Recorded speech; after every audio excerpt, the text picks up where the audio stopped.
Why am I 35 and still single? I feel like this is an epidemic in the world. You have so many awesome women that are just out here looking for a good partner. I cannot stand dating websites.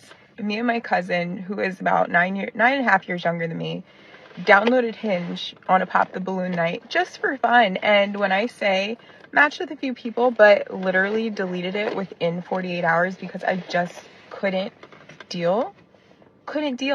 Like, I need to connect with someone in person. I need to see what your vibe is. I can't just connect with you based off of surface level things or, little tidbits and facts you're probably lying about.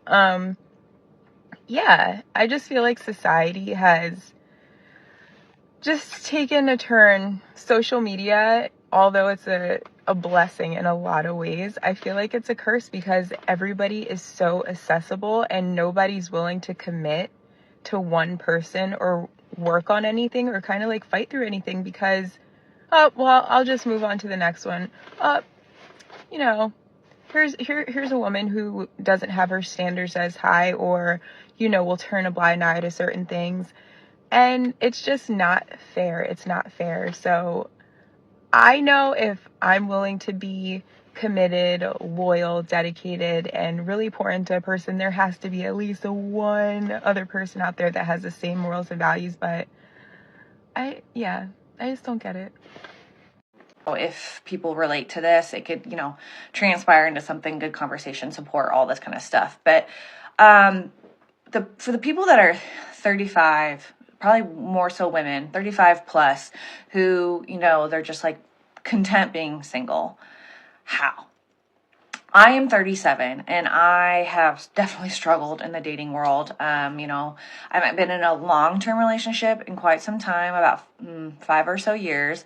Definitely shorter term relationships I've gone on and off with, 3 months here, 4 months here, 5 months there. This last one really just bummed me out, as I really thought, we tried twice that. Anyways, beside the point, I want to make the point, like, I've been in therapy for years. I truly, truly, love myself. So I really don't want people being like, work on yourself and, become, love yourself. I'm very hyper independent. I grew up an only child primarily. I had to learn to love being by myself and loving who I am. I love to solo travel. It's liberating. Sidebar, if you haven't done it, I highly recommend anyone do it. I have the most great friend support system in the world. But at the end of the day, and I want to just be content being single, but at the end of the day, I yearn for a companion. I yearn for a romantic partner. And there's times where I'm like, I got to get to that point where I just don't, it's just not on my mind, where I accept this could be, and be okay with everything else in my environment that is positive. But I'd be lying to myself because I truly, it's the puzzle, the piece of the puzzle that's missing for me. And I yearn for it. And I love myself. And I work so hard on continuing to grow to love myself even more and being the woman, the person I am today. But I guess my question is for women that are in this position, men too, that have made that decision. What was your clicking moment? What was the light bulb moment for you where you're like, I'm good. If it happens, it happens, but I'm not going to yearn for it anymore. I'm not going to hope for it, because I could be having the best day and being the most positive, loving myself, whatever, hoopla, and still there's something missing. And I don't know if I'll ever get to that point of just being content. They say love has an expiration date, that after a certain age, a woman has missed their chance. They call it the wall, as if a heart can suddenly stop wanting, hoping, and believing. But no one talks enough about the quiet strength it takes to keep loving after disappointment, after waiting, after choosing yourself again and again when life didn't go as planned. Hello, beautiful. Welcome to the channel. This is a space for honest stories about love, timing, womanhood, and becoming. If conversations like this matter to you, Like this video, subscribe to the channel, and join the conversation in the comments. Finding love after 35 isn't about desperation, it's about clarity. It's about knowing what peace feels like and refusing anything that threatens it. It's about choosing companionship, not just chemistry. Respect, safety, and presence over empty promises.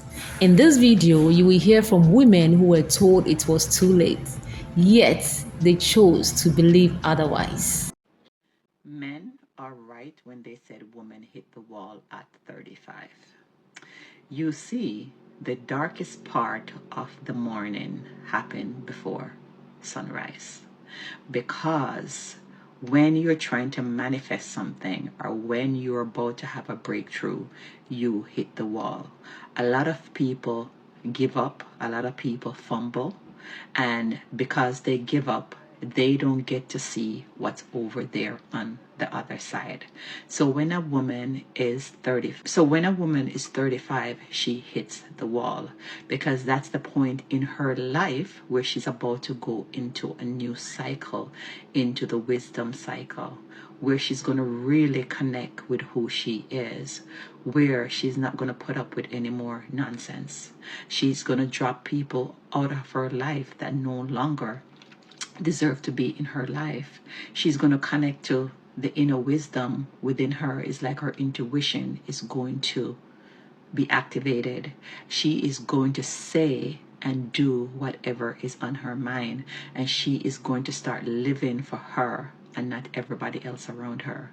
So, but if women allow man to put shame and disgrace and guilt in their body by telling them that they're hitting the wall and no man will ever want them, then that is going to interfere with how you go over that wall to have your breakthrough, to have your wisdom, to have your intuition.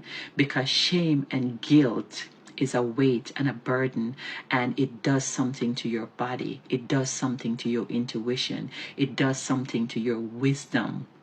So there is nothing wrong with hitting the wall, because it means that on the other side is your breakthrough.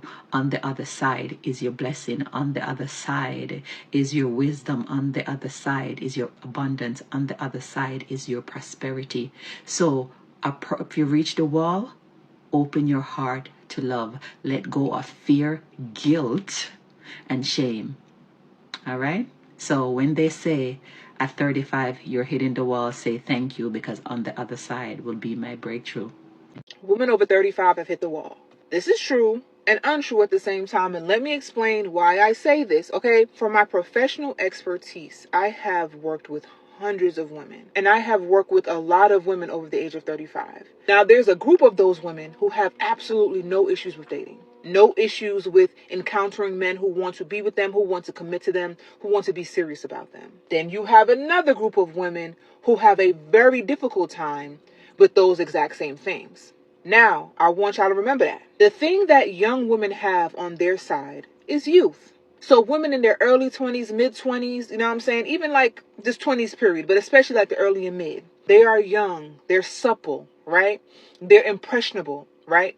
They don't have certain baggage that older women have. And because of their youth, and especially because they're attractive, they don't have to be so smart. Right? They don't have to have, certain levels of integrity. They don't have to have a high standard of character, because they have youth on their side. And all of us as women have gone through this process of having youth on our side. So if you were to put a woman who is 25 in the same room as a woman who is 35, and these women have a lot of the same things, so maybe the same height, same weight, same physical appearance, so on and so forth. And both of those women have bad character, bad personality. Both of those women are not easy to be with. If a man had to choose, like, hey, I have to choose a woman, he's likely going to choose the younger one. However, let's go back to what I was talking about initially, where I said there are two categories of women over 35. One that has absolutely no issues with men. Men will still marry them. Men still want to be with them. And the ones who a man would not spit on them if they were on fire. The reason for that is they have bad character. They have a bad personality.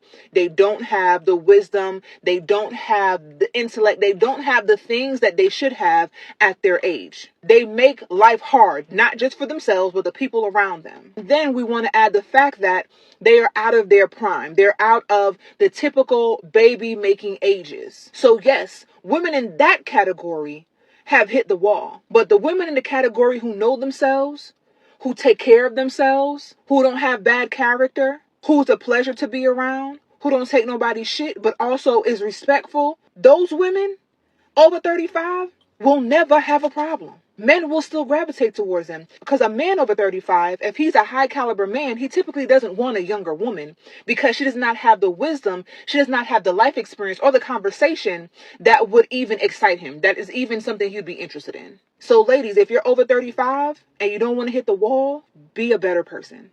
Stay safe. If somebody came to me and said, Jules, you can only give women one piece of advice, nothing else. Your channel on YouTube will be deleted. Your TikTok will be deleted. You cannot say anything else. This is your final message. What piece of advice would you give women? This advice is going to piss some of you off because you're tired of hearing it. You think people who say it don't get it. And there's nothing wrong with this. There's nothing wrong with that. Yada, yada, yada. But this is what I would say. If you have not achieved your goals and dreams, if you are not financially stable, if you are not consistently in therapy and actively and proactively working on yourself, you do not need to be worried about dating, relationships, marriage, and motherhood. I worked with this lady years ago when I was still kind of coming out of my pick-me phase, but I was still in it. And she said, get your house in order. And I looked at her crazy at the time. Didn't think she knew what she was talking about. I made all kinds of excuses. There's nothing wrong with wanting to date. There's nothing wrong with wanting a relationship. There's nothing wrong with that. It's normal. And men and dating consumed my life. It consumed it. I wasted so much time worrying about some man, making a relationship work. What do men want? What do men like? How to get him to text you back? How to get him to call you? Well, if I do this, then he might like me more. Well, I don't want to do this because it might piss him off. And when am I going to find the one? And am I ever going to get married again? And all the countless women who, I've been doing this for quite some time now.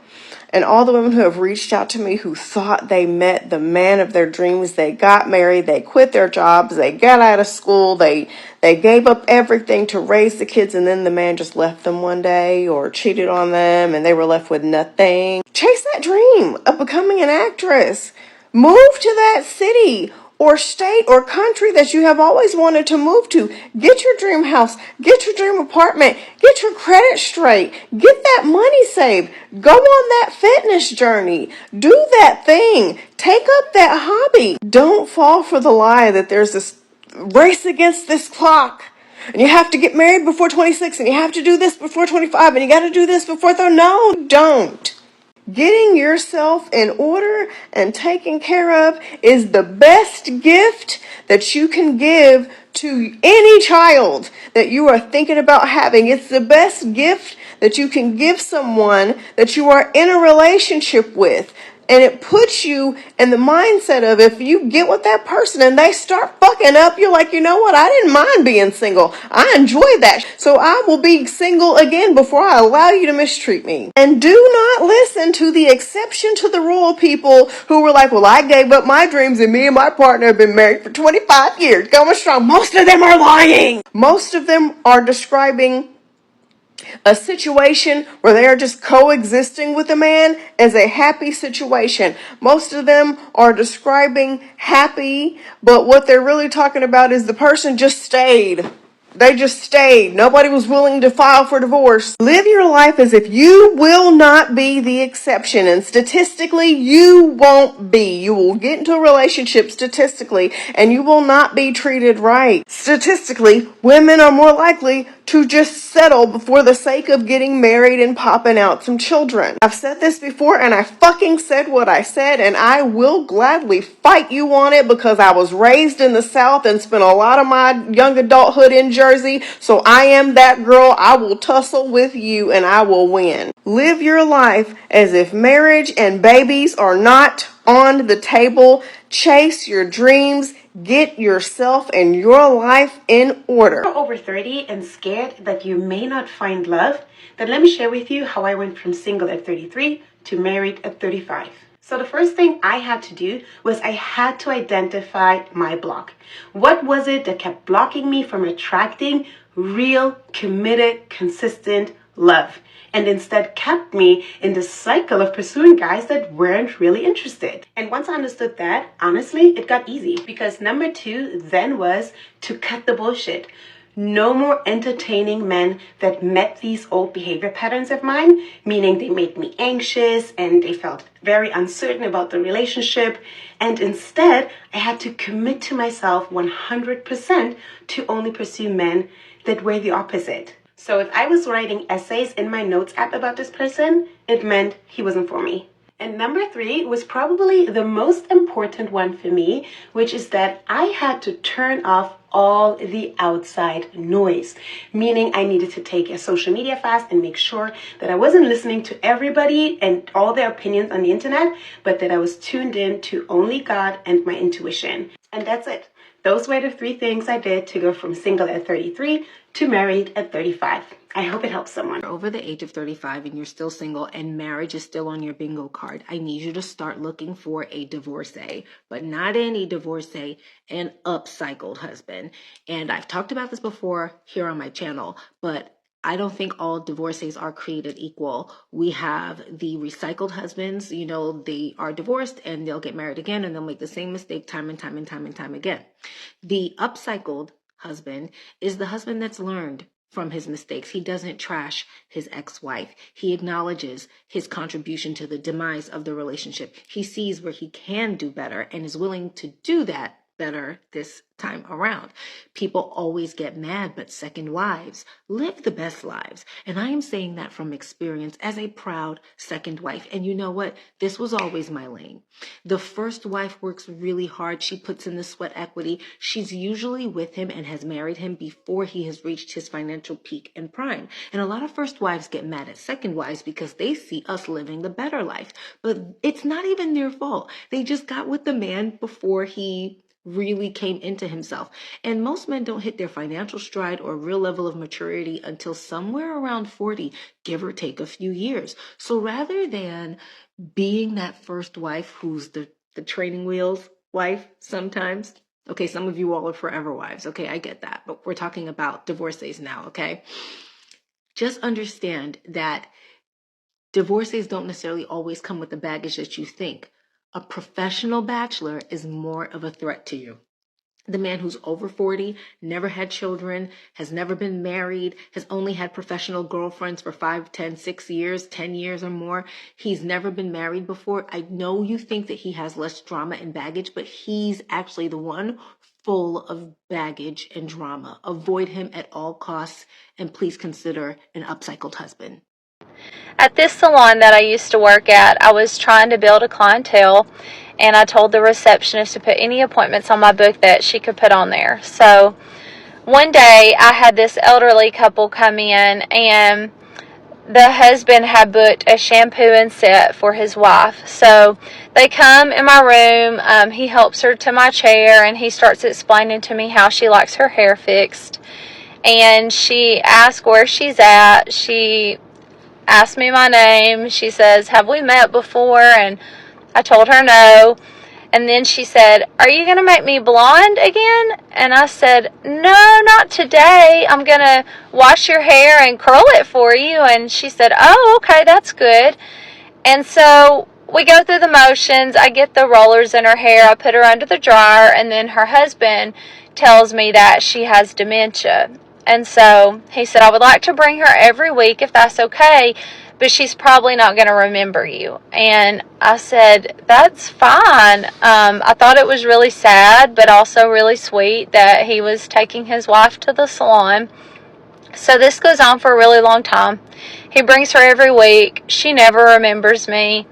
She always asks if we're making her hair blonde, and then when she finds out that we're not, that we are curling her hair, she's perfectly happy with that. And her husband tells me she used to be blonde, but he wasn't sure how well she would do sitting in the salon for that long. So we always just wash her hair, put the rollers in, put her under the dryer for a little bit, and then I would, fix it, put hairspray on it, and see her again in a week. One day when I get her under the dryer, her husband, he would always hang out and talk to me while she was sitting under the dryer, and he would tell me about the kids they had raised together and how they had this great life, and how really the dementia had just taken so much. And I said, if you don't mind me asking, why do you bring her every week? Because she never remembers it. And he said, because my wife cares about how she looks. She cared about how her hair looked. And if she didn't have dementia, she would be coming here on her own. And I thought that was the sweetest thing. So with Valentine's Day coming up, I kind of thought sharing a story about what a really good, healthy relationship looks like is so important. True love still exists. I truly believe that my husband would do that for me. And there are good men out there.